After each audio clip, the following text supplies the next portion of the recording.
মাথার উপরে আকাশের দিকে নজর করে তাকা, বিশাল আকাশটারে বানিয়েছে কে? নাকি আমেরিকার বিজ্ঞানীরা? বানিয়েছে কে? 7 স্তরে তিনি বানালেন। আবার বললেন আল্লাযী ওয়ালাকাদ যায়্যানা আস-সামাআ আদ-দুনিয়া বিমাসাবিহা ওয়া জাআলনাহা রুজুমান লিশ-শায়াতিন। এই 7 আকাশকে আমি একটার চেয়ে একটা বড় করে বানালাম। প্রথমে বানালাম প্রথম আকাশের মহাশূন্য, তারপরে প্রথম আকাশ, তারপরে দ্বিতীয় আকাশের মহাশূন্য, তারপরে দ্বিতীয় আকাশ। একটার চেয়ে আরেকটা বড় না ছোট? কথা বলেন, বড় না ছোট? কত বড়? বিশ্বনবী বললেন, হাতের আংটি যদি মরুভূমিতে ফেলে দাও, মরুভূমির তুলনায় তোমার হাতের আংটি যত ছোট, আল্লাহর দ্বিতীয় আকাশের তুলনায় প্রথম আকাশটা ঠিক তত ছোট। প্রথম আকাশের চেয়ে দ্বিতীয় আকাশ বড়, তার চেয়ে তৃতীয় আকাশ বড়, তার চেয়ে চতুর্থ, পঞ্চম, ষষ্ঠ, সপ্তম, তারপরে সিদরাতুল মুনতাহা বড়, সিদরাতুল মুনতাহার উপরে কোরআনের বাড়ি লৌহে মাহফুজ বড়, তার উপরে বাইতুল মামুর বড়, তার চেয়ে আল্লাহর আরশ বড়, আরশের চেয়ে কুরসি বড়, তার উপরে 70,000 নূরের পর্দা বড়, আর সবচেয়ে বড় হলো আল্লাহু আকবার, আমার আল্লাহ সবচেয়ে বড়। ঠিক কি না? এই 7 আকাশের এত উপর থেকে গোটা বিশ্বের সব নিয়ন্ত্রণ করে কে? সপ্ত জমিনের নিচে অমাবস্যার অন্ধকারে কোন পিপীলিকা যদি গুটি গুটি পায়ে হেঁটে যায়, ওই পিপীলিকার পায়ের আওয়াজটাও শুনতে পায় কে? আল্লাহ বললেন 7 স্তরে বানিয়েছে আকাশ। আপনারা যে দেখেন বা বিজ্ঞানীরা যে রকেট নিয়ে এদিক সেদিক যায়, স্যাটেলাইট লঞ্চ করে, লঞ্চিং দ্য স্যাটেলাইট, এগুলো কিন্তু আকাশে নয়, এগুলো আকাশের মহাশূন্যে।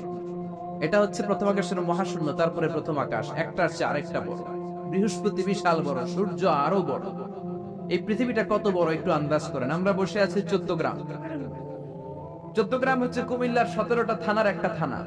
কুমিল্লা হচ্ছে 64 জেলার এক জেলা। এরকম 64টা জেলা নিয়ে আপনাদের ডিজিটাল বাংলাদেশ। আর বাংলাদেশ হচ্ছে পৃথিবীর সবচেয়ে বড় দেশ। বড় না ছোট? জোরে বলেন। ভারত প্রায় 20 গুণ বড়, কানাডা 100 গুণ বড়, রাশিয়া 150 গুণ বড়। এরকম 200টা দেশ মিলে পৃথিবীর 30 ভাগ মানে স্থল, বাকি 70 ভাগ শুধু হানি আর হানি, মানে পানি আর পানি। তো 30 ভাগ স্থল, 70 ভাগ জল, এই মিলে আমাদের পৃথিবী। সৌরজগৎ নিয়ে যারা কিছু পড়াশোনা করেন দেখবেন বৃহস্পতি নামে একটা গ্রহ আছে, অনেক বড়, পৃথিবীর চেয়ে বিশাল বড়।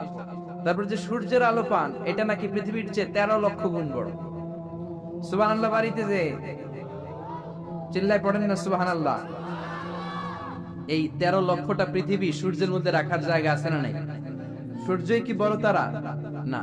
ব্যাটেলজিউস নামে এক তারা আছে, যে সূর্য পৃথিবীর চেয়ে 13 লক্ষ গুণ বড়। ওই ব্যাটেলজিউস তারা ওই সূর্যের চেয়ে 33 কোটি গুণ বড়। এরপরে আছে আলফা সেন্ট্রাই এ, আলফা সেন্ট্রাই বি, গুগলে সার্চ দিয়ে দেখবেন। এটা ক্যারিনা, ব্যাটেলজিউস, এরকম বিশাল বিশাল রাতের বেলা তারার মেলা। আমরা যে দেখি ছোট্ট এরকম বালুর মতো মনে হয়, আসলে কি এত ছোট? আকাশ দিয়ে যে 500 জন লোক নিয়ে প্লেন উড়ে যায়, মনে হয় যেহেতুটুকু আমি ঠাপটি মেরে ধরবো। আসলে কি ধরতে পারবে? বিশাল বড়। চিল্লা এখন ঠিক কিনা?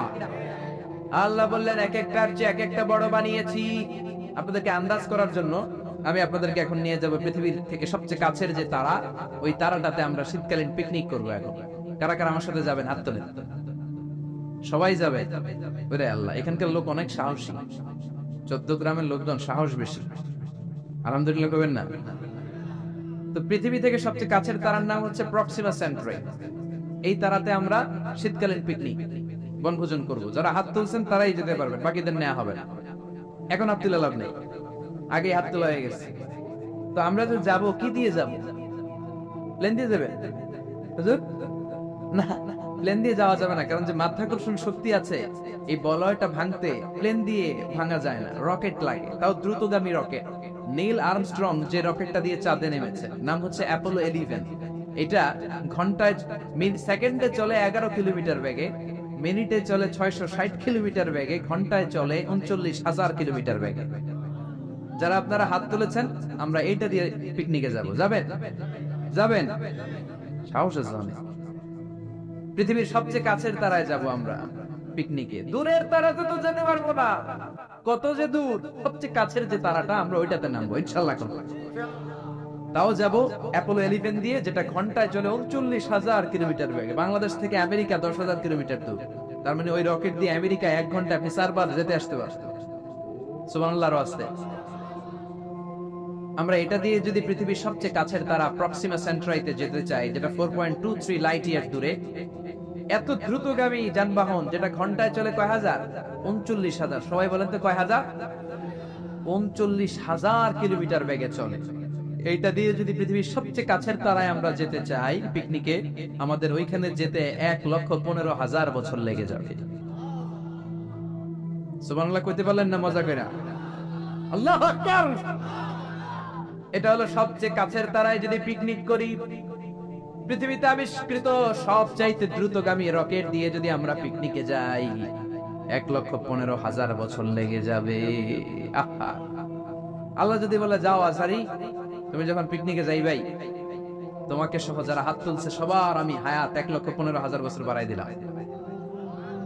আমরা যাইতে শুরু করব, যারা হাত তুলে নাই এরা মইরা ভূত হয়ে যাবে সব।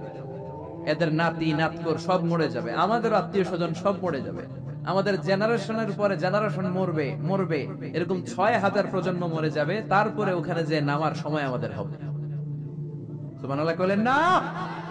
এজন্য আল্লাহ বললেন ওয়ালাকাদ যায়্যানাস সামাআদ দুনিয়া বিমাসাবিহা ওয়া জাআলনাহা রুজুমাল লিশ-শায়াতিন। ও গোলাম, চোখটা মেলে আকাশের দিকে তাকা, বিশাল বিশাল তারাগুলোকে তৈরি করেছে কে? বিশাল তারা দিয়ে আল্লাহ গোটা প্রথম আকাশের মহাশূন্যটাকে সুসজ্জিত করেছেন। জোরে বলেন ঠিক কিনা? বিশাল আকাশ। এরপর আল্লাহ বললেন ওয়াসিররু কাওলাকুম আও ইজহারু বিহি ইন্নাহু আলিমুম বিযাতিস সুদূর। তোমরা গোপনে বলো কিংবা প্রকাশ্যে বলো, কেউ দেখে না দেখে কে? কেউ যেটা শোনে না শোনে কে? কেউ যেটা বোঝে না বোঝে কে? কেউ যেটা পারে না পারে কে? পুলিশের চোখকে ফাঁকি দেয়া যায় কি যায় না? র্যাবের প্রধানের চোখ ফাঁকি দেয়া যায় কি যায় না? বিমানবন্দরের কাস্টমস অফিসারের চোখ ফাঁকি দেয়া যায় কি যায় না? ম্যাজিস্ট্রেটের চোখ পরীক্ষার হলে ম্যাজিস্ট্রেট যারা ঘোরাফেরা করে নকল ধরার জন্য, এদের চোখও ফাঁকি দেয়া যায় কি যায় না? আমার আল্লাহর চোখ ফাঁকি দেয়া যায় নাকি? রাত্রিবেলা দরজা বন্ধ করে জানলা লাগিয়ে লাইট বন্ধ করে পাপ করলেন, কেউ দেখে নাই, দেখেছে কে? এজন্য আল্লাহ বললেন লা তুদরিকুহুল আবসার ওয়া হুয়া ইউদরিকুল আবসার ওয়া হুয়াল লাতীফুল খাবীর। আল্লাহু আকবার। আল্লাহর চোখকে ফাঁকি দেয়া যাবে না। সে আল্লাহ বললেন গোলাম ওয়াল্লাযী জাআলা লাকুমুল আরদা যালুলান ফামশু ফি মানাকিবিহা ওয়া কুলু মির রিজকি ওয়া ইলাইহিন নুশুর। তিনি হলেন এমন আল্লাহ যিনি তোমাদের জন্য জমিনটাকে সমান বানিয়েছেন। সুবহানাল্লাহ। জমিন কি সমতল নাকি উঁচা নিচা? কথা বলেন। এই যে প্যান্ডেলটা যদি উঁচা নিচা হইতো, এখানে উঁচু এখানে নিচু, উঁচু নিচু বসতে পারতেন? উল্টায় পড়তেন, একজন আরেকজনের উপর চিত হয়ে পড়তেন, ঠিক কিনা? বিমান থেকে যদি আপনি তাকান দেখবেন পৃথিবীতে কেমন করে আল্লাহ ফ্ল্যাট বানিয়েছেন। আপনি বাংলাদেশের এক এয়ারপোর্ট থেকে যদি আরেক এয়ারপোর্টে যান, কক্সবাজার যদি যান, রাজশাহীতে যান, দেখবেন সবুজ কার্পেটিং করা। মনে হয় যেন বিমান থেকে সবুজ কার্পেট দিয়ে আল্লাহ বাংলাদেশটাকে বানিয়েছে। সুবহানাল্লাহ। কিন্তু সবুজ কার্পেট দেখে খুশি হওয়ার কারণ নাই, এই কার্পেটের ভেতরে আযাব আর গজব আছে না নাই? যে কোনো সময় ভূমিকম্প হতে পারে, যে কোনো সময় বন্যা হতে পারে, যে কোনো সময় শিলাবৃষ্টি হতে পারে, কি পারে না? শিলাবৃষ্টি চিনেন? চিনেন না? 14 গ্রামে তো হয় না শিলাবৃষ্টি, না হয়? আহা, একটু মাত্র এই সাইজের শিলাবৃষ্টি পরে আমাদের ধান ক্ষেত শেষ, গম ক্ষেত শেষ। শিলাবৃষ্টি যখন পড়ে গম ক্ষেত শেষ। আমাদের বাছুরগুলো যদি রাস্তায় থাকে, বাছুরের মাথার মধ্যে পড়লে, গায়ের উপর পড়লে বাছুরও শেষ। জোরে কোন ঠিক কিনা? আল্লাহ যদি শিলাবৃষ্টির জায়গায় এসিড বৃষ্টি পাঠায়, এসিড বৃষ্টি, পাথর বৃষ্টি, উল্কা বৃষ্টি। দক্ষিণ আফ্রিকার হোবাতে একটা উল্কা পড়ছে 60 টন। এরকম কয়েক হাজার উল্কা যদি বাংলাদেশে পড়ে, যখন পড়া আরম্ভ করবে আমরা সবাই দাঁড়ায় বলবো আমরা ক্ষমতার মালিক। বলবেন বলবেন ক্ষমতার মালিক কে? আল্লাহ বললেন, চমৎকার সবুজ কার্পেটিং দেখে ভেবো না তোমরা বেঁচে যাবা। সবুজ কার্পেটিং এর ভেতরে আযাব আর গজব আছে না নাই? যে পরিমাণে আমরা জুয়া খাই, গাঞ্জা টানি, ইয়াবা খাই, যৌতুক খাই, ঘুষ খাই, সুদ খাই, যেই পরিমাণে আলেম ওলামাদের সাথে বেয়াদবি করি, যেই পরিমাণে বিশ্বনবীর সুন্নাহ নিয়ে আমরা উল্টাপাল্টা করি, যেই পরিমাণে ওজনে কম দেই, খাদ্যে ভেজাল দেই, মাছে ফরমালিন দেই, মা বাবার সাথে বেয়াদবি করি, নাফরমানি করি, গাদ্দারি করি, যে কোনো সময় শিলাবৃষ্টি দিয়ে দেশটারে শেষ করতে পারে কে? ভূমিকম্প দিয়ে উল্টায় দিতে পারে কে? শুধুমাত্র বিশ্বনবীর দোয়ার বরকতে বেঁচে আছি। নবী বলেছেন, আল্লাহ আগের উম্মতদেরকে যেমনি একসাথে আযাব দিয়ে শেষ করেছেন, আমার এই উম্মতে মুহাম্মদীকে একবারে আযাব দিয়ে মেরে দিয়েন না। এজন্য আল্লাহ একবারে মারে না, কিন্তু মাঝে মাঝে কিছু থ্রেট আছে না নাই? ধমক আছে না নাই? বন্যা আছে না নাই? তখন বলবেন আমরা আল্লাহ মাফ চাই। আল্লাহুম্মা আউযু বিওয়াজহিক বলবেন, আল্লাহ এটা থেকে পানাহ চাই। আমরা বাঁচতে চাই, আমরা মসজিদে ঢুকবো, আমরা নামাজে পড়বো, আমরা কোরআন মানবো আর আইন মানবো কার? আর যদি টিভির সামনে দাঁড়ায় বলেন আমাদের সব ঠিক আছে, আমরা দুর্যোগ মোকাবেলা করব, বন্যা আমাদের কিছু করতে পারবে না, এত মেট্রিক টন খাবার থাইল্যান্ড থেকে নিয়ে আসছি, আমাদের কিচ্ছু হবে না, মন্ত্রীরা যদি এইরকম কথা বলে, তাইলে আযাব আর গজব দেশে আছে না নাই? প্রধানমন্ত্রী সহ আমরা, মন্ত্রীরা সহ আমরা, নেতা খেতারা সহ আমরা 17 কোটি মানুষ তওবা করব, মাফ চাবো কার কাছে? তাহলেই বাঁচায় দিতে পারে কে? এরপর আল্লাহ বললেন, আওয়ালাম ইয়ারাউ ইলা তাইরি ফাওকাহুম সাফাতিন ওয়া ইয়াকবিদ মা ইউমসিকুহুন্না ইল্লার রহমান ইন্নাহু বিকুল্লি শাইইন বাসীর। ওরা কি পাখির দিকে তাকায় না?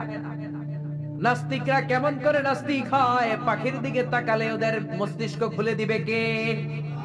দেখবেন কত চমৎকার করে পাখিগুলো আকাশে উড়ে বেড়ায়, কি চমৎকার করে হাঁসের বাচ্চাগুলো পানির মধ্যে নেমে লাফালাফি করে আর সাঁতার কাটে।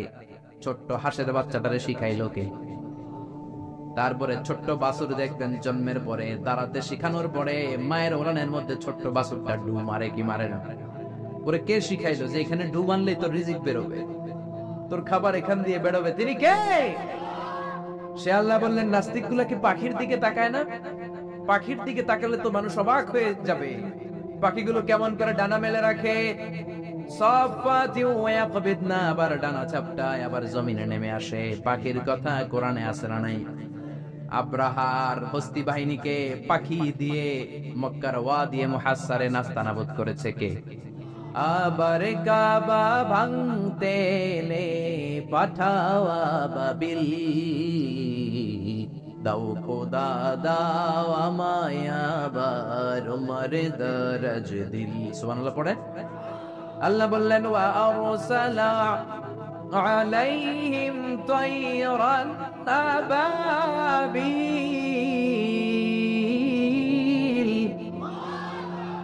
লোহিত সাগরের উপর থেকে ঝাঁকে ঝাঁকে আবাবিল পাখি পাঠিয়ে আব্রাহার বাহিনীকে ধ্বংস করে দিল কে? ওই আল্লাহ আজও আছে না নাই? নাকি ক্ষমতা আগের চেয়ে কমে আসছে, আগের চেয়ে একটু দুর্বল হয়ে গেছে? আল্লাহ বললেন, আমি সাইজ করে দিলাম আব্রাহার বাহিনীকে। আবার সুলাইমান নবীকে স্পেশাল একটা পাখি দিলাম, সুলাইমান নবীর সিংহাসন উড়ে, পাখিটা উড়ে। সুবহানাল্লাহ। কি নাম ওই পাখির? কি নাম?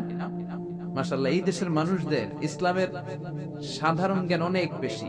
ওয়াজ মাহফিল যে কত বড় ইউনিভার্সিটি আপনি কল্পনাও করতে পারবেন না। পৃথিবীর কোন দেশে এগুলা নাই। এই তাফসীর মাহফিল কোথাও নাই, পৃথিবীর কোথাও নাই। আমি তো অনেকগুলো দেশ ঘোরার সুযোগ হয়েছে, নাই। আর যেগুলো ঘুরি নাই, অনেক বন্ধু বান্ধব আছে, তাদের কাছ থেকে শুনি, কোথাও নাই। ওখানে কনফারেন্স হয়, QA session, questioning answering session হয়, আলোচক দাঁড়ায়, প্রশ্ন করে, উত্তর হয়, শেষ। কিন্তু শীতের মাঠে এরকম তাফসীরুল কোরআন পৃথিবীর কোথাও হয় না। শীতের মাঠে মুফাসসিরে কোরআনের হাতে হাত রেখে কালিমা পড়ে মুসলমান হয়, এরকম বিশ্বে কোথাও হয় না। যেরকম ঠিক কিনা? এই জন্য তাফসীর মাহফিলগুলোকে আমাদেরকে ক্লাসের মতো মনে করতে হবে। এখান থেকে যা ইনফরমেশন, মেসেজ গুলো নিয়ে যাব, সারা বছর আমল করার দরকার আছে না নাই? আল্লাহ হুদহুদ পাখি দিলেন। এই পাখির চোখের পাওয়ার ছিল, জমিন পাওয়ার ছিল বেশি। এই পাখির কাজ ছিল উপরে দাঁড়িয়ে জমিনের কত ফিট নিচে মিষ্টি পানি পাওয়া যায় সুলাইমান নবীকে রিপোর্ট করে দিতেন। তাকাতেন, নজর করে রিপোর্ট। জোরে বলেন সুবহানাল্লাহ। আবার জান্নাতে যারা ঢুকবে তাদেরকে পাখির ভুনা গোশত খাওয়াবে কে? ওয়ালাহামি তাইরিম মিম্মা ইয়াশতাহুন। যারা জান্নাতে ঢুকবে ফেরেশতারা হুর গিলমানরা ট্রের মধ্যে পাখির গোশত নিয়ে দাঁড়িয়ে থাকবে। কোন সুবহানাল্লাহ।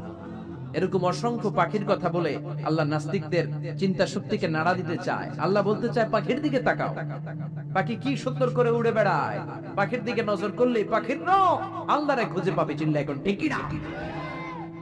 এজন্য আল্লাহ বললেন আওয়াম ইয়ারাও ইলা তাইর, পাখির দিকে কি ওরা তাকায় না? পাখি নিয়ে গবেষণা করে মানুষ প্লেন বানিয়েছে। পাখিকে আরবিতে বলে তয়র। সংসার মাদ্রাসার যারা টিচার আছেন বলেন পাখির আরবি কি? তয়। তাই না? বিমানের আরবি কি? তয়। তাইয়ার মাতারমানি এয়ারপোর্ট, তাইয়ার তয়ের সেম থিং। তার মানে পাখি আরবিও যা, বিমান আরবিও তা। সুবহানাল্লাহ পড়েন।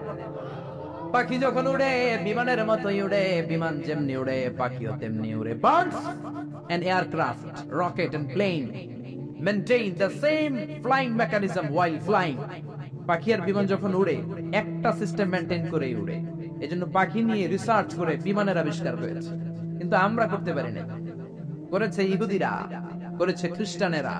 আমরা আছি তুই 4 কারণে কাফের, তুই 10 কারণে কাফের, তোর 14 গোষ্ঠী কাফের। এই কাফের মারা গেলে যেখানে কবর দেয়া হবে ওই কবরে যে ঘাস উঠবে, ওই ঘাস যে গরু খাবে আর ওই গরুর যে দুধ খাবে ও কাফের। এরকম আসরা নাই? আমরা কথায় কথায় বলি জাহান্নামী, কথায় কথায় বলি কাফের। বিশ্বনবী বললেন খবরদার, কাউকে যদি তুমি কাফের বলো তোমারে কাফের বানায়া দিবে কে? আমরা আছি ফতোয়া দেয়া নিয়ে ব্যস্ত। কোন আবিষ্কার আমাদের হাতে নাই, সব বিজাতিদের হাতে।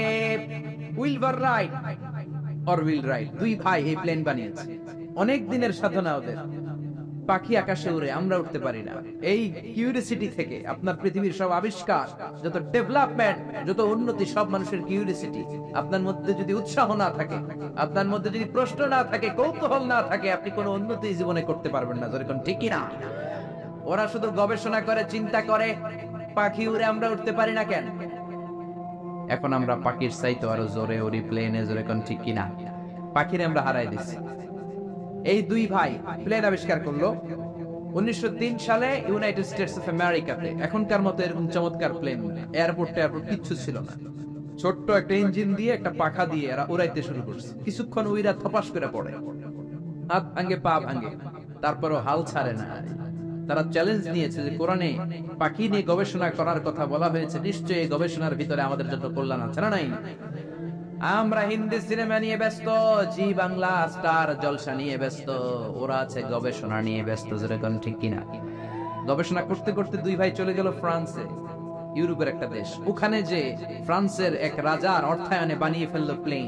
পৃথিবীর প্রথম যে প্যাসেঞ্জার প্লেন এক শহর থেকে আরেক শহরে নেমেছে, এটা হচ্ছে ইউরোপের ফ্রান্সে। জোরে কর আল্লাহু আকবার। পূরণ হয়ে গেল মানুষের স্বপ্ন, এখন মানুষও ওড়ে, তবে পাখির গতিতে না, পাখির চেয়ে দ্রুত গতিতে। জোরে কোন ঠিক কিনা? এজন্য পাখি নিয়ে গবেষণা করতে আল্লাহ বলেছেন, আল্লাহ বলেছেন 1000 রকমের পাখি আমি বানিয়েছি। জোরে কোন ঠিক কিনা? কত ধরনের পাখি যে আল্লাহ বানিয়েছেন। নর্থ আমেরিকাতে একটা পাখি পাওয়া যায়, এটার নাম হচ্ছে হামিং বার্ড। পৃথিবীর সবচেয়ে ছোট পাখি। এই পাখিটা যখন বড় হয়, এটার সাইজ হয় মাত্র 3 ইঞ্চি 4 ইঞ্চি, এরকম সাইজ হয়। এত ছোট্ট পাখি। এই পাখিটা প্রতি সেকেন্ডে টানা ঝাপটায় 80 বার। পৃথিবীর সব পাখি সামনের দিকে উড়ে, এই হামিং বার্ড সামনে উড়ে, পিছনের দিকে উড়ে। চিল্লা এখন সুবহানাল্লাহ। আলপস পর্বতমালার পাশে আলপিন সুইফট বার্ড আছে। সুইফট বার্ড, এই পাখিটা একবার আকাশে উড়া শুরু করলে টানা 8 মাস আকাশে উঠতেই থাকে, জমিনে নামে না। আবার জমিনে একবার নামলে কিছুক্ষণ কাজ সেরে আবার উড়াল দিলে আবার শূন্যে 8 মাস।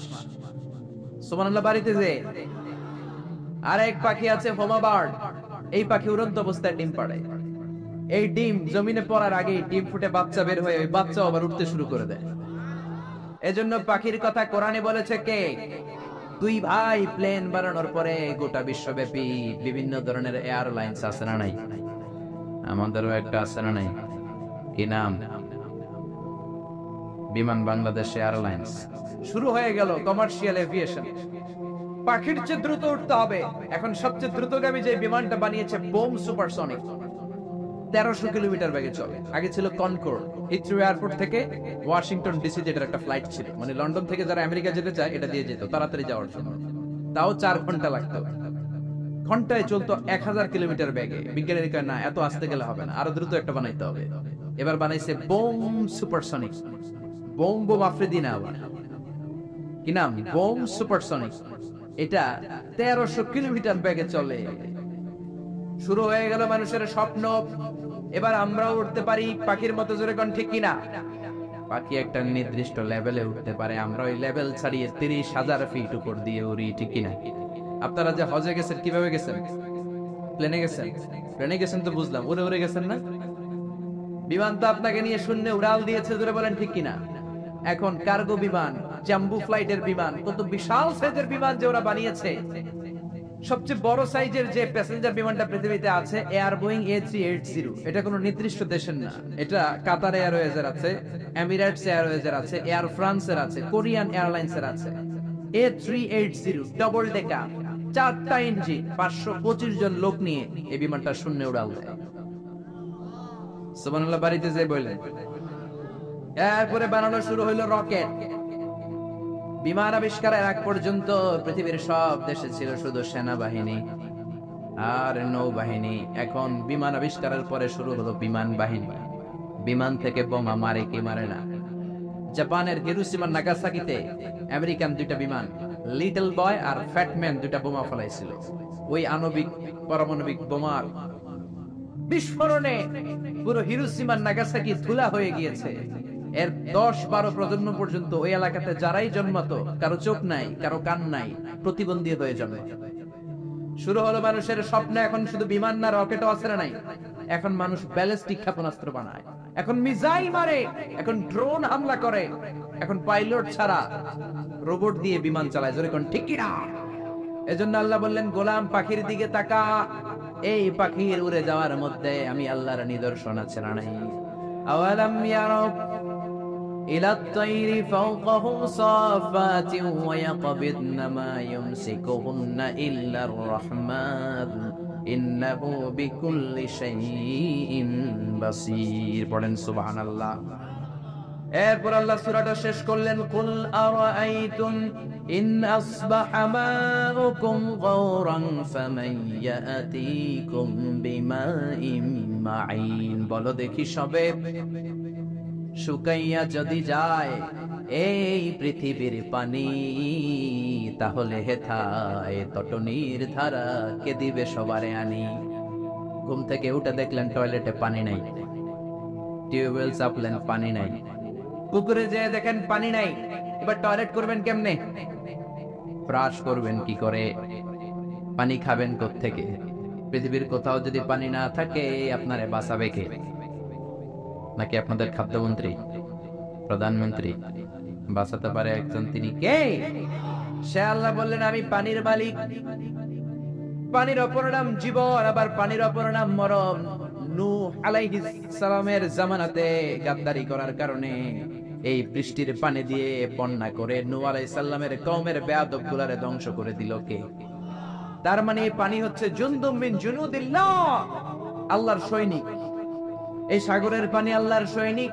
আল্লাহ যদি বলে 20 ফুট তুফান হয়ে কক্সবাজারে আঘাত হান, একটা ধাক্কা মেরে সাউথ এশিয়ার বাংলাদেশ, পাকিস্তান সহ সবগুলো দেশের মানুষগুলোকে একটা ধাক্কা মেরে সাগরের ভেতরে নিয়ে যেতে পারে কি পারে না? তার মানে পানি আল্লাহর সৈনিক, আগুন আল্লাহর সৈনিক, বাতাস আল্লাহর সৈনিক। আল্লাহ যদি পানি না দেন, পানি বানানোর ক্ষমতা কারণ নাই, যেরকম ঠিক কিনা? আবার আল্লাহ বললেন, পানি থেকে গোটা বিশ্বের যত প্রাণ আছে এই প্রাণগুলোকে তৈরি করেছে কে? ওয়াজআলনা মিনাল মাই কুল্লা শাইইন হাই আফালা ইউমিনুন। পৃথিবীতে যত প্রাণী আছে পানি থেকে বানালেন কে? মানুষকে বানিয়েছেন প্রাণী থেকে, বাঘকে বানিয়েছেন প্রাণী থেকে, পাখিকে বানিয়েছেন প্রাণী থেকে। এই পৃথিবীতে যত প্রাণ আছে পানির কারণেই আছে। মঙ্গল গ্রহে পানি নাই, তাই প্রাণ নাই।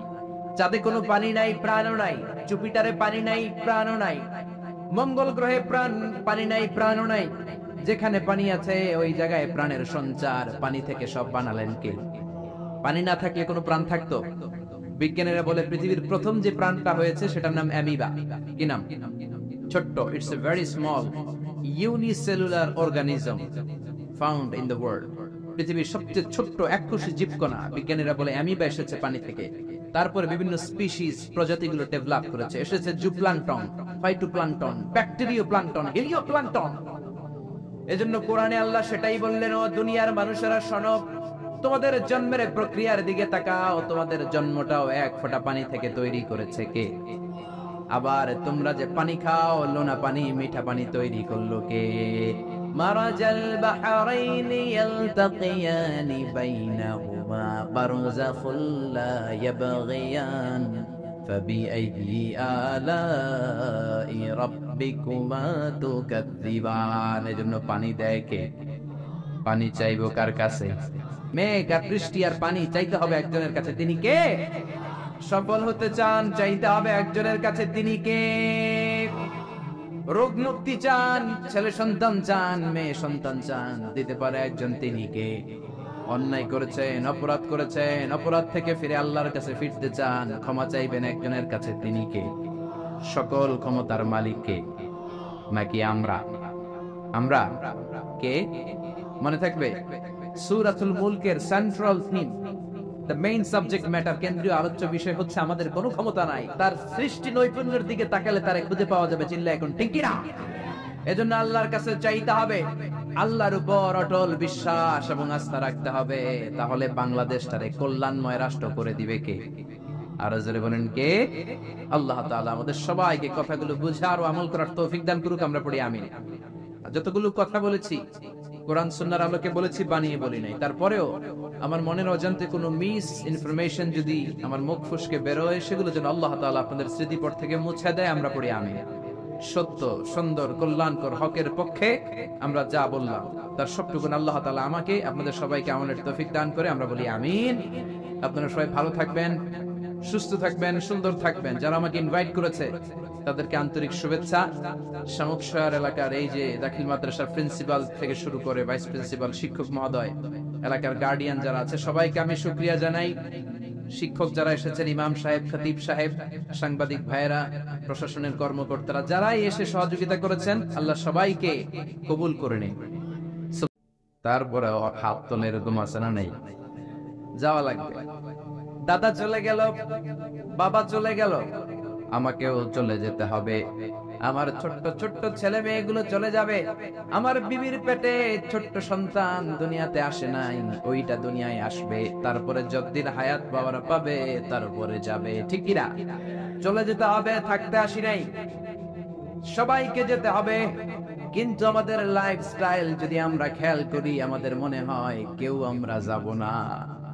আজীবন থাকতে আসছে, কয় বাড়ি আমার, গাড়ি আমার, সব আমার, আমি খামু সব আমি, পেট এতটুকু, হ্যাঁ সব খাইব।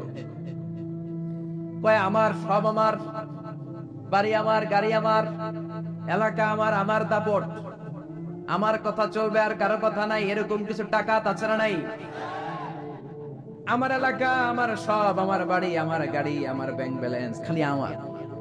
আল্লাহ কয় কিচ্ছু তোমার না, সবকিছুর মালিক কে? কিন্তু তারপরও আমার আমার বলতে বেশি পছন্দ করি। যদি বলি গাড়িটা কার, কয় হুজুর আমার। বাড়িটা কার? আমার। বিল্ডিংটা কার? আমার। কেমন করে আপনার বাড়ি হয়? আপনার বাবাও যখন এই বাড়িতে থাকতো সেও বলতো আমার, দাদাও কইতো আমার। ঠিক কিনা? আপনি মরে গেলে ছেলে বলবে আমার। একটাই বাড়ি, সবাই কয় আমার। এই জন্য কবরে যেতে হবে, কবরের প্রিপারেশন নিতে হবে। বিশ্বনবী বললেন, যারা সূরাতুল মুলক তেলাওয়াত করবে, কবরের আযাব থেকে বাঁচাবে কে? আবার বিশ্বনবী বললেন, শাফাআত লি সাহিবিহা, যে ব্যক্তি এই সূরা তেলাওয়াত করবে, তার জন্য এই সূরাটা কিয়ামতের দিন আল্লাহর কাছে সুপারিশ করবে। সুবহানাল্লাহ নাই? আর জোরে সুবহানাল্লাহ।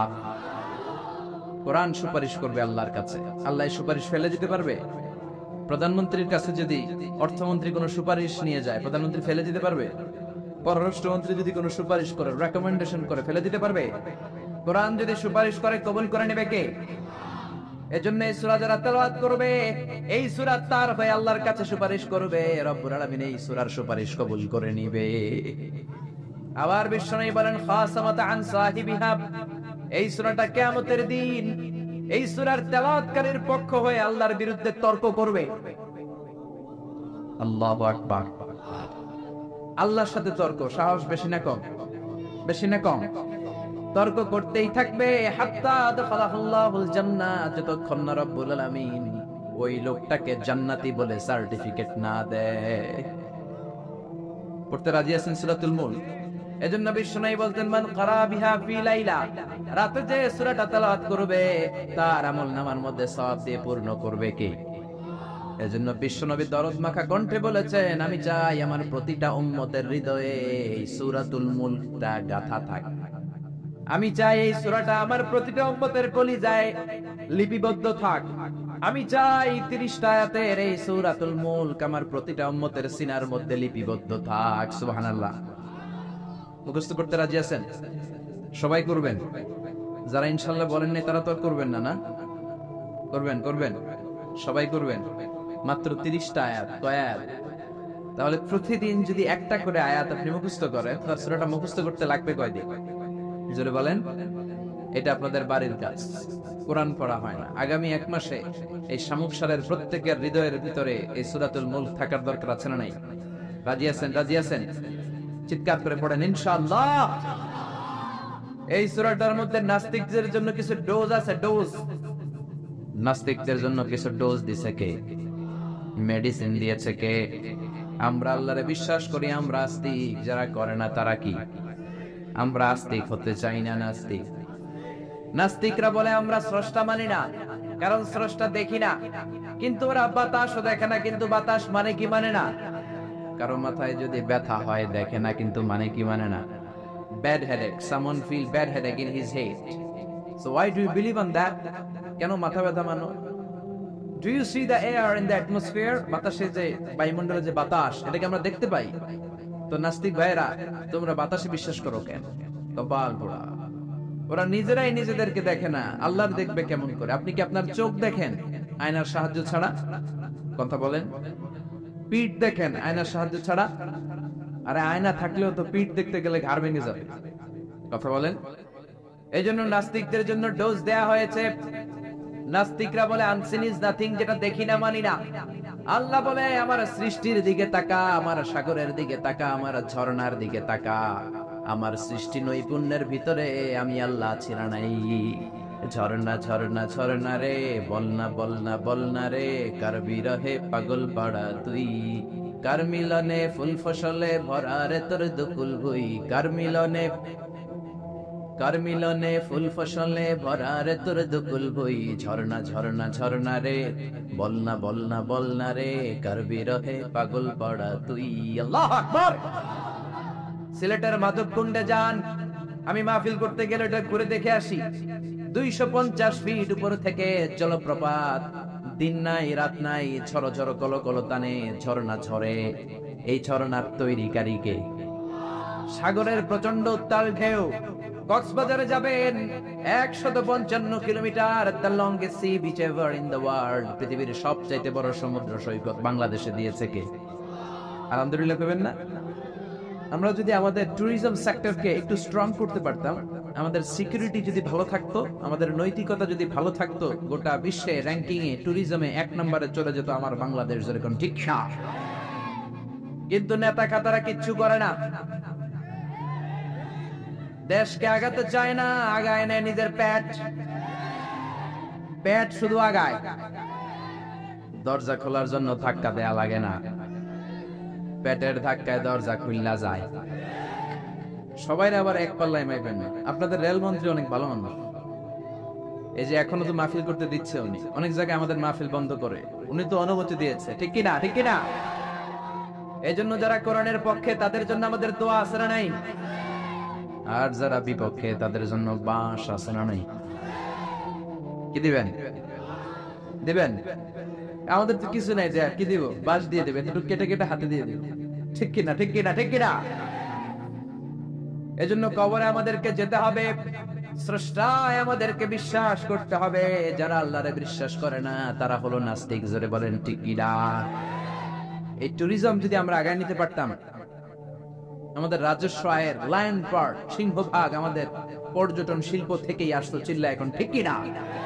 এজন্য আল্লাহ বলে সাগরের দিকে তাকা, কক্সবাজারের দিকে তাকা, বঙ্গোপসাগরের দিকে তাকা। সাগরের দিকে তাকালে বুঝতে পারবি সাগরের একজন মালিক আছে। কুফা নগরীতে এক নাস্তিক ছিল, কয় আমি মানি না, কাউরে মানি না, কাউরে মানি না, আমি স্রষ্টা মানি না। কেন মানো না? কয় দেখি না, মানি না। কুফার লোকেরা বলল আমাদের একজন ইমাম আছে, নাম নুহমান। কি নাম? নুহমান ইবনে সাবিত। উনি যদি তোমার সাথে তর্ক করে উনি তোমারে মানায় দিতে পারবে। সুবহানাল্লাহ। সে কয় পৃথিবীর কেউ আমারে বুঝাতে পারবে না, আমি মানি না। ঠিক আছে, তর্ক হবে। ডেট দেয়া হলো জুমাবার। জুমার নামাজের পরে নাস্তিক আসবে আল্লাহর বিপক্ষে, সাইয়েদনা ইমাম আবু হানিফা আসবে আল্লাহর পক্ষে। তর্ক হবে জুমার নামাজের পর। এরকম হাজার হাজার মানুষ। নাস্তিক এসেছে, আসে নাই ইমাম আবু হানিফা, 2 ঘন্টা লেট করে আসছে। নাস্তিক তো রেগে মেগে আগুন। কিরে, এই লোকের যার সময়ের জ্ঞান নাই তার সাথে কিসের তর্ক? জাপিয়া, সময়ের কোনো জ্ঞান নাই, আমি তর্কে বসবো না। সাইয়েদনা ইমাম আবু হানিফা বললেন আমার ওজোর আপত্তি আছে। আমি যখন ঘর থেকে বের হই আমার বাড়ির সামনে আছে বিশাল নদী, নদী পার হয়ে আসতে হয়। আজকে নদীর সামনে এসে দেখি কোনো নৌকা নাই, গাছ নাই, লোক নাই, মানুষ নাই, কিচ্ছু নাই, ধুধু প্রান্তর। নৌকা নদীর সামনে যেয়ে দেখি নদীর একেবারে এক পাশে বিশাল একটা বড় ধরনের গাছ।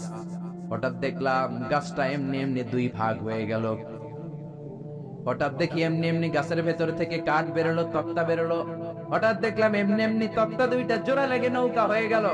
মাঝি নাই, লগি নাই, বৈঠা নাই, মাঝি ছাড়া নৌকার মধ্যে বসলাম। মাঝি ছাড়া নৌকা আমাকে নদীর এপার থেকে টান দিয়ে ওপার নিয়ে গেল।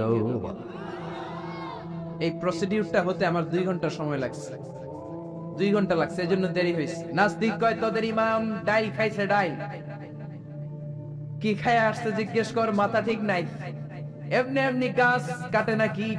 এমনি এমনি তক্তা জোড়া লাগে নাকি? করাত ছাড়া গাছ কাটা যায় নাকি? মিস্ত্রি ছাড়া নৌকা হয় নাকি? মাঝি ছাড়া নৌকা চলে নাকি? এমনি এমনি কিচ্ছু হয় নাকি? ইমাম আবু হানিফা বললেন এই তো আপনি লাইনে আসছেন, এমনি এমনি কিচ্ছু হয় না। তাহলে আকাশ কেমন করে এমনি এমনি হলো? বিশাল সাহারা মরুভূমি কেমন করে এমনি এমনি হলো? বিশাল তুর পাহাড় কেমন করে এমনি এমনি হলো? বায়ুমণ্ডল, নবমণ্ডল, ভূমণ্ডল, মহাবিশ্বয়ে বসুন্ধরা কেমন করে এমনি এমনি হলো? সুবহানাল্লাহ। নাস্তিক ভেজালে ঝামেলার মধ্যে পড়ে গেছে। হায় হায়, এরকম করে তো ভেবে দেখি নাই। আসলেই তো তার চিন্তার জগতে আন্দোলন শুরু হয়েছে। তার ঘুমন্ত বিবেককে তিনি জাগিয়ে দিয়েছেন। ইমাম আবু হানিফার কথা শুনে নাস্তিকের মধ্যে কোনো কথা নাই। মনে মনে কয় আসলেই তো আমি একটা উল্লুকটা পাঠা। সাইয়েদনা ইমাম আবু হানিফাকে বললেন আমাকে মাফ করে দেয়, কোনদিন এমন করে ভাবি নাই। আসলেই তো এমনি এমনি আকাশ হয় না, এমনি এমনি বাতাস হয় না। এগুলোর একজন স্রষ্টা থাকার দরকার আছে না নাই? নাস্তিক বলে ও নুহমান ইবনে সাবিত, আর দেরি করার দরকার নাই, আমাকে আপনি পড়িয়ে দেন লা ইলাহা ইল্লাল্লাহু মুহাম্মাদুর রাসূলুল্লাহ সাল্লাল্লাহু। কালিমা পড়ে মুসলমান হয়েছে। এজন্য ওয়াজাদিলহুম বিল্লাতি হিয়া আহসান। আপনি হিকমতের সাথে, প্রজ্ঞার সাথে, বুদ্ধিমত্তার সাথে, ইন্টেলেকচুয়াল পাওয়ার খাটিয়ে নাস্তিকদের সাথে তর্ক করবেন, তাহলে ওদেরকেও হেদায়েতের রাস্তায় তুলে দিতে পারে কে? এই নাস্তিকদের জন্য কিছু ডোজ, কিছু মেডিসিন আল্লাহ সূরাতুল মুলকে দিয়েছে। যদি শেষ পর্যন্ত এরকম নীরব হয়ে আপনারা বসে থাকেন, আমরা একসাথে শুনবো। পড়েন ইনশাআল্লাহ, আর জোরে ইনশাআল্লাহ। সূরাতুল মুলক মাক্কি সূরা, আয়াত মাত্র 30টা। 29তম পারার প্রথম সূরা, রুকু আছে 2টা। কয়টা? মুলক মানে হচ্ছে ক্ষমতা, মুলক মানে পাওয়ার, মুলক মানে কিংডম, মুলক মানে অথরিটি, মুলক মানে সভরেইনটি। আল্লাহ শুরু করলেন তাবারাকাল্লাযী বিয়াদিহিল মুলকু ওয়া হুয়া আলা কুল্লি শাইইন কাদির। সুমহান সেই সত্তা যার হাতে ক্ষমতা, আর ওয়া হুয়া আলা কুল্লি শাইইন কাদির, তিনি সব কিছু করতে পারেন। তিনি কে? খেয়াল করে বুঝবেন। আল্লাহ বললেন বিয়াদিহিল মুলকু, তাবারাকাল্লাযী, সুবহান সেই আল্লাহ, বিয়াদিহিল মুলকু, তার হাতে ক্ষমতা। ক্ষমতা কার হাতে? জোরে কোন, কার হাতে? নাকি আপনাদের হাতে? আপনারা তো কোন সব ক্ষমতার মালিক। আমি খায়া ফেলাবো, সব খায়া ফেলাইব। সব ক্ষমতার মালিক আমি, আমার দাপট। আল্লাহ কয় তোর কোনো দাপট নাই, দাপট কার? বিয়াদিহিল মুলকু, ক্ষমতার মালিক তিনি, আমাদের কোনো ক্ষমতা নাই। ক্ষমতার মালিক হলেন আমাদের আল্লাহ, ঠিক কিনা? কিসের আবার আমাদের ক্ষমতা? আমরা তো দুর্বল। ওয়া খুলিকাল ইনসানু দাঈফা, আমাদেরকে দুর্বল করে বানালো কে? ছোট্টবেলায় ছিলাম দুর্বল, নিজের পেশাব নিজে খেয়েছি, নিজের পায়খানা নিজে খেয়েছি। আবার 80 বছর যদি হায়াত পায়, এও নিজের পায়খানা নিজে খায়, নিজের পেশাব নিজে খায়, ঠিক কিনা? শুধু দুর্বল না, দুর্বলের ঘরের দুর্বল, যেরকম, ঠিক কিনা? কেমন করে আপনার হাতে ক্ষমতা? আপনার যদি পেটের মধ্যে ব্যথা হয়, আপনার যদি ডায়রিয়া হয়, বিছানায় পড়ে গড়াগড়ি খান কি খান না? সিলাসিলি করেন কি করেন না? আই মরে যাই, আমারে মাফ করে দে, আছে না নাই? 5 বার ডায়রিয়া হয়েছে, 5 বার টয়লেটে গিয়েছে, আর চেহারার দিকে তাকানো যায় না। এতদিন কইতে আমার এলাকা, এখন কয় আমারে মাফ করে দে। মাফ চান কি জন্য? আপনার যখন ডায়রিয়া হবে আপনি বলবেন সব ক্ষমতার মালিক আমি। কপাল পোড়া চিল্লা এখন, ঠিক কিনা? কোনো ক্ষমতা নাই। অসুস্থ হলে, দুর্ঘটনায় পড়লে, বিপদে যখন আমরা পড়ি, তখন বোঝা যায় আমাদের কত ক্ষমতা, ঠিক কিনা? এখন যদি একটা ভূমিকম্প হয়, একজনের খুঁজে পাওয়া যাবে না, সব দৌড় বাঁচার জন্য, ঠিক কিনা? নেপালে আমাদের কিছু সেলিব্রিটিরা, নায়ক নায়িকারা শুটিং এর জন্য গিয়েছেন নেপালে। গত বছর নেপালের কাঠমান্ডুতে বিশাল একটা ভূমিকম্প হয়েছে না? এরা যে হোটেলে উঠছে, পরের দিন পাহাড়ের উপরে শুটিং। পাহাড়ে 10টার দিকে যখন উঠলো, উইঠা শুটিং শুরু করছে। দুনিয়াকে মজা লেলো, দুনিয়া তোমারই হ্যাঁ। আল্লাহকে মজা জনমের মতো লয়ে আলো, আমি খেলা দেখাইতেছি। আল্লাহ পুরো কাঠমান্ডুটাকে, শহরটাকে নাড়াই দিলেন। পাহাড়ি শহর তো। নায়িকারা বলতেছে হঠাৎ আমরাও নাচতেছি, পাহাড়ও নাচতেছে। এরপরে আমরা নাচ থামাইলাম, দেখি পাহাড় থামায় না, পাহাড় নাচতেছে। এবার আমরা শুয়ে পড়লাম, জমিনের মধ্যে বসে পড়লাম, পাহাড় দুলতে শুরু করেছে। বুঝতে পারলাম ভূমিকম্প। মাত্র 2 কিলোমিটার দূরে আমাদের রেখে আসা হোটেল, হোটেলে আমাদের জিনিসপত্র, লাগেজ, কাপড় চোপড়। হোটেলের দিকে তাকায় দেখি 1 সেকেন্ডের ব্যবধানে পুরো হোটেলটা মাটির সাথে মিশে মেসাকা। এক ভূমিকম্পের ধাক্কায় পুরো হোটেলটা মেসাকার। চিল্লায় পড়েন আল্লাহু আকবার। নেপালে যারা ভ্রমণ করেছেন দেখবেন বড় বড় মূর্তি পদ্মাসনে বসে থাকে। ইরানের উপরে, ইরানের উপরে করে এইভাবে বসে থাকে। বিশাল বড় বড় মূর্তিগুলোর সামনে দুধ আছে, কলা আছে, আম আছে, মিষ্টি আছে, না নাই? কিন্তু কিচ্ছু খাইতে পারে না, জোরে কোন, ঠিক কিনা? যারা সকাল বেলায় মিষ্টি দেয়, রাতের বেলায় চুরি করে ওরাই খায়, ঠিক কিনা? যতগুলো মূর্তি ছিল সব শেষ। এই মূর্তির সামনে যে ওরা বলতো ওম শান্তি ওম, কিন্তু মূর্তিগুলাই শেষ। যাদের কাছে তোমরা চাও তারাও দুর্বল, যারা চায় তারাও দুর্বল। সবল একজন, তিনি কে? পুরো কাঠমান্ডু শহরটারে আল্লাহ নাস্তানাবুদ করে দিলেন। এক লোক রাস্তায় বসে কাঁদে, চিৎকার করে, সাথে 2টা বাচ্চা। সবাই তারে জিজ্ঞেস করে কাঁদেন কেন? প্রশ্ন করলে এখানে চোখের পানি ছাড়ে। সাংবাদিকরা, টেলিভিশনের লোকেরা এসে বলে আপনার কি হয়েছে, কাঁদেন কেন, কি নাম? কয় আমার নাম অমুক, আমি এই এলাকার সবচেয়ে প্রতাপশালী লোক ছিলাম। গতকালও আমার 2টা 5 তলা বাড়ি ছিল, 2টা গাড়ি ছিল, 3টা শপিং মল ছিল, টাকার কোনো অভাব নাই। ভূমিকম্পের ধাক্কায় সব মাটির ভেতরে নিয়ে গেছে কে? গতকাল আমি প্রতাপশালী, আজকে আমি ফকিরের ঘরের ফকির, ঠিক কিনা? কিচ্ছু নাই। ছেলেগুলারে খাওয়াবো কি? ত্রাণের খাবার নেয়ার জন্য লাইন ধরেছি। প্রতাপশালী মানুষ, ধাক্কাধাক্কি করতে পারি, খাবারও জোটে না। গত 3 দিন আমার পেটের ভেতরে কোনো দানা পানি পড়ে নাই। কি খাওয়াবো ছেলেগুলারে? এরকম ভূমিকম্প দিয়ে বাংলাদেশটারও আল্লাহ শেষ করে দিতে পারে কি পারে না? এজন্য ক্ষমতার মালিক একজন, তিনি কে? আর কোনদিন বলবেন আমরা ক্ষমতার মালিক? পিছন থেকে কেউ যদি বলে হুজুর সাপ, প্যান্ডেলের ভিতরে কি সাপ, ভয় লাগে? আমি দুষ্টামি করে বলছি, তাতে অনেকে ভয় পেয়ে গেছে। আসলে যদি একটা সাপ ফস করে আসে, একটাও থাকবে না। মিছিল দিয়ে একটা কোরআন বাস্তবায়ন করে ফেলাম। সাপ ফস করলে কয় আমি নাই, আসরা নাই। আরে রিকশার টায়ার পাংচার হলে লোকজন লাভ দিয়ে ওঠে, আমি কত লাভ দিছি। এই যে আমরা যে ঘুরি, রাতে অনেক সময় দুর্ঘটনা ঘটে, দেখি যে লরি ট্রাক গুলো পড়ে আছে, আবার ট্রাকের টায়ার পাংচার হয়ে যায়, আমি কত লাভ দিয়ে উঠছি। ড্রাইভারের জিজ্ঞেস করি আওয়াজ কিসের? হুজুর টায়ার পাংচার হয়েছে। এক টায়ার পাংচারে আজারি লাভ দিয়ে ওঠে। সবার একই দশা, দুর্বল, কোনো ক্ষমতা নাই। ক্ষমতার মালিককে আপনি যত ক্ষমতার অধিকারী হন, বিপদে পড়লে জিকির করতে হয় একজনের, তিনি কে? এজন্য আল্লাহ বললেন তাবারাকাল্লাযী বিয়াদিহিল মুলকু ওয়া হুয়া আলা কুল্লি শাইইন কাদির। সুমহান সেই সত্তা যার হাতে ক্ষমতা। ক্ষমতা কার হাতে? আমাদের ক্ষমতা নকল ক্ষমতা, আসল ক্ষমতার মালিক কে? আমরা প্রধানমন্ত্রী হলে, প্রেসিডেন্ট হলে কোন দেশে ক্ষমতায় বসি 5 বছরের মেয়াদে, কোন দেশে বসে 10 বছরের মেয়াদে। আল্লাহ ক্ষমতায় বসছে কয় বছরের মেয়াদে? 20 বছর, 50, 100, আজীবন মেয়াদ। সুবহানাল্লাহ কইবেন না?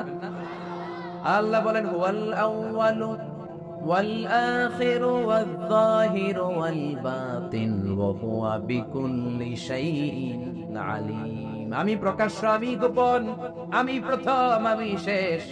অনাদিকাল থেকে আমি আল্লাহ ক্ষমতার চেয়ারে বসা, অনন্তকাল পর্যন্ত থাকবো। তিনি কে? আমাদের নতুন আর 5 বছরের মেয়াদ না, যে 5 বছর শেষ, আবার জরুরি অবস্থা, সেনা মোতায়েন, নির্বাচন, আবার আমার ভাই তোমার ভাই। আল্লাহর কি সিস্টেম? জোরে বলেন, জোরে বলেন। আমার আল্লাহর আজীবনের মেয়াদ চিল্লায় এখন ঠিক কিনা? আবার পৃথিবীর অনেক দেশের ডেমোক্রেটিক সিস্টেমে ক্ষমতায় আসতে হয়, মানে ভোটে জিতে আসা লাগে। আল্লাহ তো ভোটে জিতে আসছে নাকি? আল্লাহ ভোটে আসছে।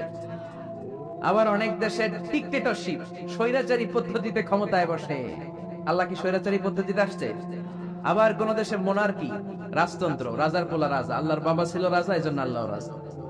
এজন্য আল্লাহ বলে খবরদার, কুল হুয়াল্লাহু আহাদ আল্লাহুস সামাদ লাম ইয়ালিদ ওয়া লাম ইউলাদ ওয়া লাম ইয়াকুল লাহু কুফুয়ান আহাদ। আমি জন্ম দেই নাই, কারো কাছ থেকে জন্ম নেই নাই, চিরকাল আমি ক্ষমতার চেয়ারে বসা, ঠিক কি না? এজন্য আল্লাহ বললেন তাবারাকাল্লাযী বিয়াদিহিল মুলকু ওয়া হুয়া আলা কুল্লি শাইইন কাদির। সুমহান সেই সত্তা যার হাতে ক্ষমতা। ক্ষমতা কার হাতে? আবার বাংলাদেশের রাজনৈতিক প্রেক্ষাপটে জোট যার বড়, ক্ষমতা তার বড়। যেরকম ঠিক কিনা? এদেশে জোটের রাজনীতি আছে না নাই? প্রথমে শুরু হইলো 4 দলীয় জোট, বুঝতেছেন? এরপরে কত? 14 দলীয়, তারপরে 20 দল, এবার মহাজোট, সামনে হবে মহাজোট, ঠিক কিনা? আল্লাহ তো জোটে ক্ষমতায় আসছে। আল্লাহ এরকম জোট করে আসছে, কোয়ালিশন করে আসছে। আল্লাহ বলেন ওয়ালাম ইয়াকুল্লাহু শারীকুম ফিল মুলকি ওয়া কাব্বিরহু তাকবীরা। আমি আল্লাহর জোট নাই, আমি আল্লাহর শরীক নাই, আমি আল্লাহর ক্ষমতায় কোনো অংশীদার নাই, আমি একাই সব ক্ষমতার মালিক। সুবহানাল্লাহ। এজন্য কখনো বলবেন না ক্ষমতার মালিক আমরা, বলবেন ক্ষমতার মালিক কে? আবার পৃথিবীতে দেখবেন অনেক দেশে আন্দোলন করে ক্ষমতার চেয়ার থেকে নামানো যায় কি যায় না। আমি মিশরে ছিলাম 5 বছর, হোসনি মোবারক প্রেসিডেন্ট, ওরা আন্দোলন করে ওনাকে ক্ষমতার গদি থেকে নামায় ফেলছে। তো আমরাও তো একটা চমৎকার আন্দোলন করলে আল্লাহর নামায় ফেলতে পারবো না? জিনেরা যদি বলে আমরা মানুষের সাথে আছি, আল্লাহরে মানি না, পারবো? ফেরেশতারা যদি বিদ্রোহ করে তাহলে পারবো? তাহলেও পারবো না। আল্লাহ বলে ওয়া আন্নাকুম গায়রু মুআজিজিল্লাহ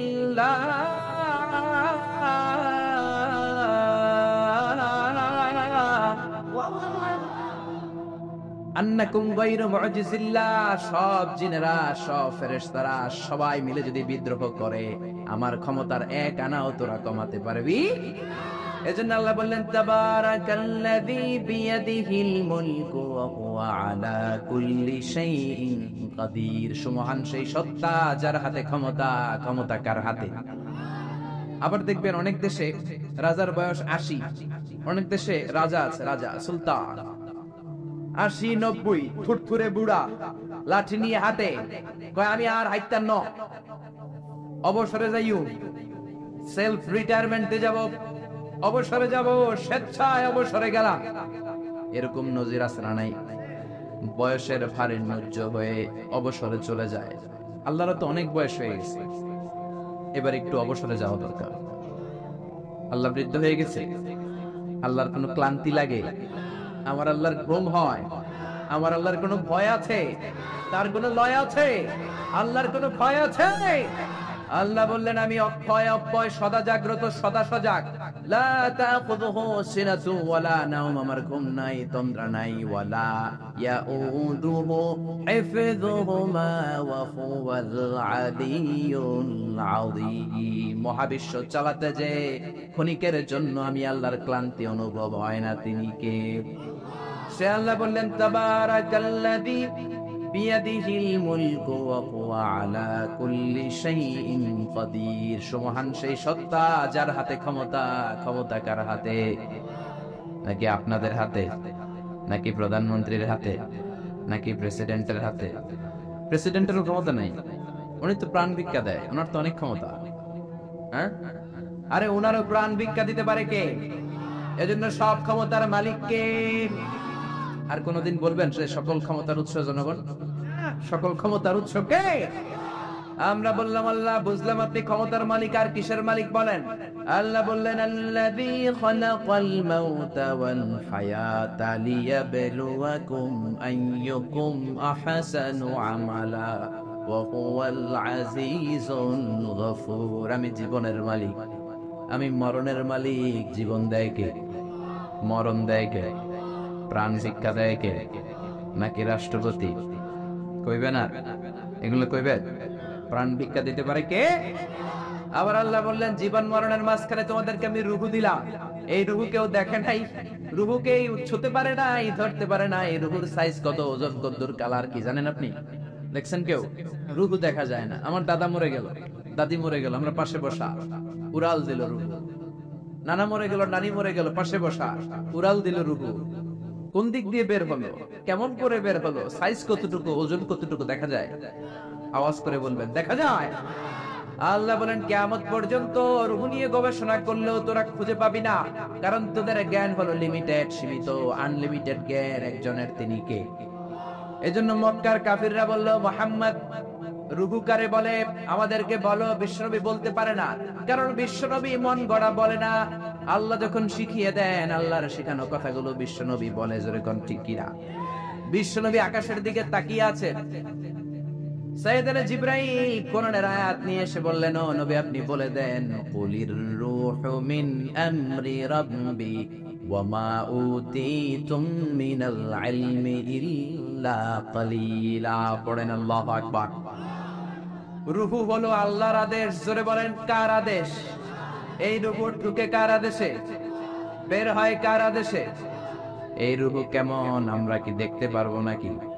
বানাতে পারবো নাকি? আমরা সোফিয়া বানাতে পারবো, আমরা রোবট বানাতে পারবো, কিন্তু রূহ বানাতে পারবো? সোফিয়া পাস না নাই? আবার সৌদি আরব নাকি সিটিজেনশিপ দিছে, সব বাইরে থেকে কন্ট্রোল করে। কি হাস্যকর বিষয়! আরে আমাদের বুয়েটের ছাত্ররা এর চেয়ে ভালো রোবট বানাতে পারে। জোরে বলো ঠিক কি না? পুরো জাতির জন্য লজ্জা, চুয়েটের জন্য লজ্জা, রুয়েটে যারা পড়ো তোমাদের জন্য লজ্জা, বুয়েটের জন্য লজ্জা। বিদেশ থেকে রোবট আনার দরকার। আবার নতুন নিয়ম করছে ঢাকার অভিজাত এলাকায় রেস্টুরেন্ট গুলাতে ওয়েটার হবে রোবট। রোবট এসে খাবার দিবে, রোবট এসে পানি দিবে। আমগো দেশে মনে হয় মানুষের অভাব, কপাল পোড়া। যুবকদের এমনি চাকরি নাই, এমনি চাকরি নাই। বেকারত্বের অভিশাপে আমরা মরছি, ওইখানে ঢুকাইছে রোবট। ঠিক কিনা? আবার রোবট বানিয়েছো ভালো, জরুরি কাজ করবা, কিন্তু চেহারা দিয়েছো কেন? কিয়ামতের দিন রোবট যারা বানিয়েছে, বিশেষ করে নাক দিয়েছে, মেয়েদের মতো ঠোঁট দিয়েছে, পার্লারিং করেছে, তাদেরকে কিয়ামতের দিন আসামির কাঠগড়ায় দাঁড় করাবে কে? যারা এটার পৃষ্ঠপোষকতা করেছে। আল্লাহর দরবারে মুআখাজা আছে না নাই? এজন্য খবরদার, এটা আরেক ধরনের শিরক। এখান থেকে কিছুদিন পরে শুরু হবে মূর্তি। চিল্লায় কোন ঠিক কিনা? এজন্য আল্লাহ বললেন খবরদার, রূপের মালিক আমি। হাজার হাজার প্লেন বানাতে পারে, রোবট বানাতে পারে, সোফিয়া বানাতে পারে, কিন্তু রূহ বানাতে পারে নাকি? বলেন। বিশ্বনবী বললেন কুলির রূহু মিন আমরি রাব্বি। রূহ হলো আল্লাহর পক্ষ থেকে আদেশ। আল্লাহর আদেশে আসে, আল্লাহর আদেশে চলে যায়। কেউ এটা বের করতে পারবে? আমেরিকার এক বিজ্ঞানী কয় আই হারুন, আমি পারবো। কিন্তু বছরের পর বছর গবেষণা করে রূহ পায় না, রূহ খুঁজে পায় না। রূহকে আসলে পাওয়া যাবে? জোরে বলেন। আল্লাহ তো বলেই দিয়েছে তোমাদের জ্ঞান লিমিটেড। ওমা উতীতুম মিনাল ইলমি ইল্লা কালিলা।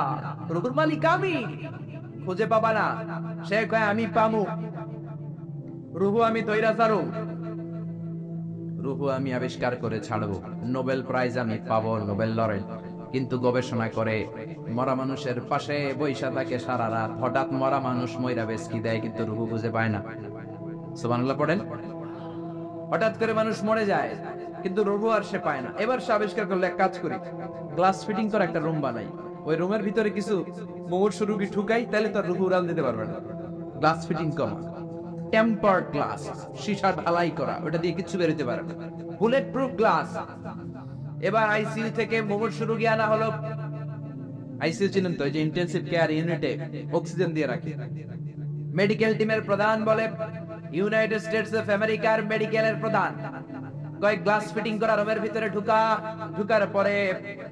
ঢুকানোর পরে রোগীর পালস মা দেখে পালস আছে, মানে বেঁচে আছে। পালস চিনেন তো, ওই যে ধপ ধপ করে, জন্মের পর থেকে অলিন্দ নিলয় আছে না নাই, সিস্টোলিক ডায়াস্টোলিক আছে না নাই, এটা না থাকলে বাঁচবেন কি হইবে, ঠুস হবে না। রুহু ধরার জন্য গ্লাস ফিটিং করা রুমের ভিতরে মুমূর্ষু রোগী ঢুকানো হবে। চেক দ্য বিপি, বিপি মানে ব্লাড প্রেশার মাপো, ওকে। চেক হিজ ওয়েট, ওজন মাপো, ওজন স্কেলে শোয়ানোর পরে মুমূর্ষু রোগীটার ওজন দেখা গেল 80 কেজি। কয় কেজি? সবাই বলেন কয় কেজি? এবার মেডিকেল টিমের প্রধান বলে, গ্লাস বন্ধ কর, অক্সিজেনের মাস্ক খুলে নে। সবাই বলল অক্সিজেন খুলে ফেললে মরে যাবে।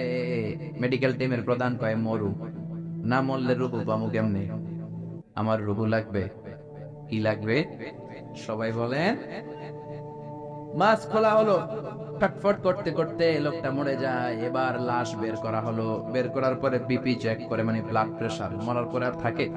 ধাক্কাটা থাকে, কিন্তু ওজন থাকে কি থাকে না? টিমের প্রধান বলল, ওজন চেক কর। ওজন স্কেলে শোয়ানো হলো, মরার আগে ওজন ছিল কয় কেজি? এখন ওজন দেয়া দেখে হয়ে গেছে 78 কেজি। কয় কেজি কমছে? কয় কেজি? টিমের প্রধান কয়, পাইছি। কি পাইছেন? কয় ওইডা। কয় কোনডা? কয় রুহু। কেমনে পাইলেন? কয় মরার আগে ছিল 80 কেজি, মরার পরে 78 কেজি, তার মানে কমছে 2 কেজি। যেইটা উড়াল দিছে ওইটাই 2 কেজি, ওইটাই রুহু পেয়েছে, আমি পেয়েছি। কিন্তু বিজ্ঞানীদের নিয়ম হচ্ছে, একটা এক্সপেরিমেন্ট করে আপনি ফাইনাল জাজমেন্ট দিতে পারবেন, আরো নমুনা সংগ্রহ করতে হবে। আর একটা মুমূর্ষু রোগী ঢুকা, বিপি চেক কর, বিপি আছে, ওজন মাপ, ওজন 70 কেজি। দ্বিতীয় মুমূর্ষু রোগীটার ওজন কয় কেজি? কথা কয় না, কথা কয় না।